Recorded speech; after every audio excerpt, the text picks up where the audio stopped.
थोडंसं जरा फ्लॅशबॅकमध्ये जाते. तुम्ही इतकं प्रोग्रेसिव्ह पॉलिटिक्स केलं, पण जेव्हा गिव्हिंग इट बॅक अशी वेळ आली तेव्हा तुम्हाला वाटतं का की जेवढी तुम्ही बीज पेरली होती तितकी फळं मिळाली?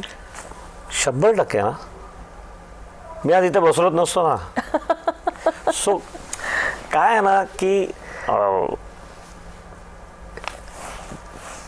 राजकारणात एवढ्या गोष्टी मिळवण्यासारख्या असतात, त्या मिळत नाहीत. मग आपण विचार करायला लागतो की मला हे नाही मिळालं, मला ते नाही मिळालं, आणि त्यामध्ये ना काय मिळालं ते विसरून जातो, आणि जे मिळालं त्याचा आनंदसुद्धा मग मिळत नाही.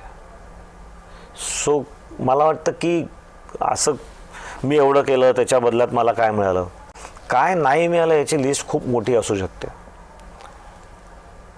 कुठल्याही व्यक्तीने मला असं फक्त राजकारणात नाही, राजकारण मी यासाठी म्हटलं की इथे खूप जास्त एक्सपोजर आहे आणि खूप जास्ती गोष्टी अचीव करण्यासारख्या आहेत.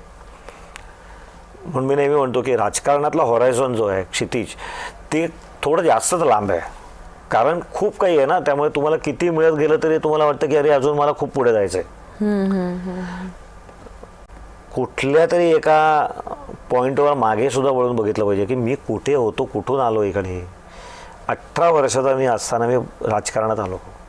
तेव्हा नगरसेवक पद म्हणजे काय असतं हे माहीत नव्हतं. तेव्हा महापालिकेतली सत्ता काय असते माहीत नव्हती. राज्यातली केंद्रातली सत्ता म्हणजे काय तर काही माहितीच नव्हतं.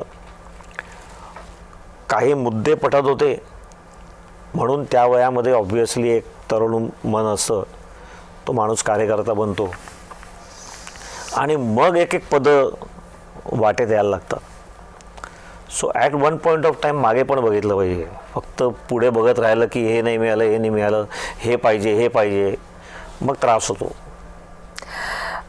खरं आहे.